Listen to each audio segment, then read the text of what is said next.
मरा हुआ समझ करके लोग उपद्रवी वहां छोड़ करके तब गए। समाजवादी पार्टी की सरकार ने उन उपद्रवियों के खिलाफ मुकदमा नहीं चलाया। हम सब इस बात को ध्यान में रखें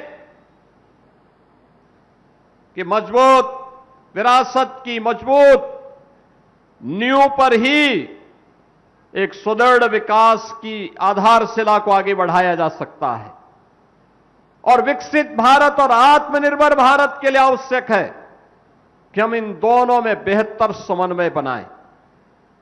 आज मुझे अच्छा लगता है, याद करिए 14 अप्रैल को बाबा साहब डॉक्टर भीमराव अंबेडकर जी की पावन जयंती के अवसर पर देश के यशस्वी प्रधानमंत्री श्री नरेंद्र मोदी जी इस सहारनपुर की धरती पर आए थे।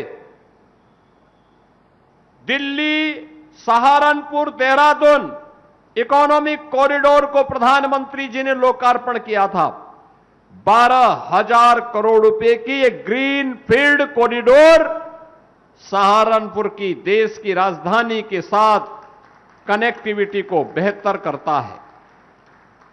अब सहारनपुर का व्यक्ति जब सहारनपुर से दिल्ली के लिए चलता है तो उसे पता ही नहीं लगता है कि अगले 1.5 घंटे के अंदर वह दिल्ली पहुंच चुका होता है।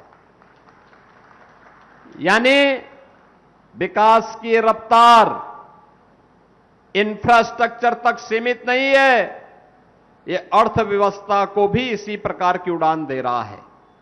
बहनों और भाइयों, जितनी अच्छी सड़कें होंगी, जितनी अच्छी कनेक्टिविटी होगी, उतनी ही विकास की रफ्तार भी तेज होगी और विकास की रफ्तार जितनी तेज होगी अर्थव्यवस्था उतनी मजबूत होकर के आगे बढ़ेगी।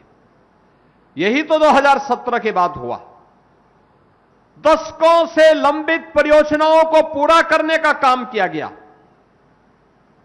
और आज मुझे बताते हुए प्रसन्नता है, रोड की कनेक्टिविटी, रेलवे की कनेक्टिविटी के साथ अब सहारनपुर अपना एयर कनेक्टिविटी के लिए भी तैयार हो रहा है। अपना स्वयं का एयरपोर्ट सहारनपुर के पास होगा। बहनों और भाइयों, नहीं तो सहारनपुर वासियों को यहां से दिल्ली या देश के किसी कोने में जाने के लिए देहरादून जाना पड़ता है या दिल्ली जाना पड़ता था।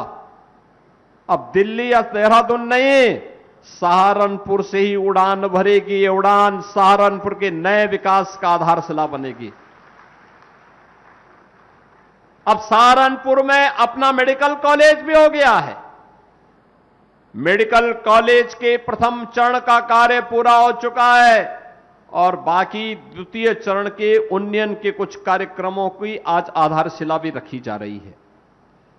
सहारनपुर में पेयजल की शुद्ध व्यवस्था हो और यहां के जो नाले हैं इनमें सीवेज का पानी या ड्रेनेज का पानी वैसे ही न बहे, इसके लिए एसटीपी की व्यवस्था भी यहां पर प्रारंभ करने के लिए आधारशिला रखी जा रही है।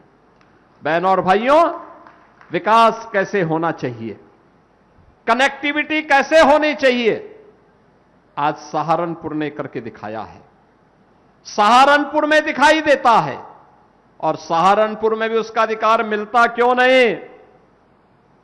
यहां के कारीगरों ने, यहां के हस्तशिल्पियों ने विपरीत परिस्थितियों में भी वुड कार्विंग की अपनी परंपरा को जीवित रखा और आज वन डिस्ट्रिक्ट वन प्रोडक्ट के माध्यम से वह सहारनपुर को वैश्विक पहचान दे रहा है। 600 करोड़ रुपए से अधिक की यहां पर वुड कार्विंग से जुड़े हुए प्रोडक्ट यहां से एक्सपोर्ट होते हुए दिखाई देते हैं।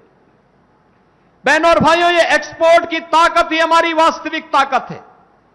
जिस देश के पास एक्सपोर्ट की जितनी ताकत होगी वह उतना ही धनी होगा, उतनी विदेशी मुद्रा को अपने देश के अंदर लाने की सामर्थ्य विकसित करेगा, वह देश उतनी ही मजबूती के साथ आगे बढ़ेगा। यह कार्य इसलिए हो पा रहा है क्योंकि आज हमारे पास इस देश के अंदर एक यशस्वी नेतृत्व है। प्रधानमंत्री मोदी जी के नेतृत्व में देश तेजी के साथ आगे बढ़ रहा है। क्या यह कार्य 2017 के पहले संभव था? नहीं। 17 के पहले सहारनपुर में दंगे होते थे, मुजफ्फरनगर में दंगे होते थे, मेरठ में दंगे होते थे, अलीगढ़ में दंगे होते थे, मथुरा में दंगे होते थे। दंगा कर्फ्यू हमारी नियत बन चुकी थी। कैराना से प्लान होता था, कांदला से प्लान होता था। ये सभी क्षेत्र हिंदू विहीन कर दिए गए थे। बहन और भाइयों, न बेटी तब सुरक्षित थी, न व्यापारी सुरक्षित था। कानून व्यवस्था तहस नहस हो चुकी थी। याद करिए 2011-12 में मुरादाबाद में डीआईजी पे हमला हो जाता है। मरा हुआ समझ करके लोग उपद्रवी वहां छोड़ करके तब गए। समाजवादी पार्टी की सरकार ने उन उपद्रवियों के खिलाफ मुकदमा नहीं चलाया, उनके केस वापस लेने का प्रयास कर रही थी। हमारी सरकार आई, हमने कहा उपद्रवी छोड़े नहीं जाएंगे। और मुझे बताते हुए प्रसन्नता है कि हम लोगों ने अभी पिछले दिनों उन सभी उपद्रवियों को सजा भी करवा दी है। पवन जी, एक बात होती है, क्या आपको कभी ऑफर नहीं आया बीजेपी की तरफ से? बहुत बार आया। आया। कैसा आया? आया। क्या ऑफर आया? आया, हमने बताया था राष्ट्रीय अध्यक्ष जी को। आया। किस तरह का ऑफर आया? मतलब सब आया, विधायक मंत्री सब आया। जानते हैं, ये भी घटना बता दें आपको, हम मेरे पिताजी, जैसे मैंने राजनीति शुरुआत की तो मेरे पिताजी कभी नहीं चाहते थे, लेकिन जब मैंने राजनीति में मैं प्रवेश कर गया, लखनऊ स्थित उपाध्यक्ष हो गया, तो ये भी बहुत महत्वपूर्ण घटना है। नेताजी का फैजाबाद आगमन था, तो मैंने कहा कि आपको मेरे घर चलना। कहे हाँ चलेंगे तुम्हारे घर। मैं जेल से छूट के आया था, वही मेरे ऊपर गैंगस्टर और सारे मुकदमे दर्ज हुए थे बहन जी की सरकार में, उसके बाद मैं छूट के आया था। तो मैंने कहा आपको मेरे घर चलना। कहा चलेंगे। नेताजी मेरे घर आए, अंगूरीबाग कॉलोनी में। मेरी माता जी ने खाना बनाया था। नेताजी ने, जो मेरी माता जी ने बनाया था, पूड़ी सब्जी दही कचौड़ी दही बड़ा जो था सब खाया। नेताजी ने बैठ के पूरा आराम से सब खाया, और खाने के बाद कहा कि और कुछ बना है?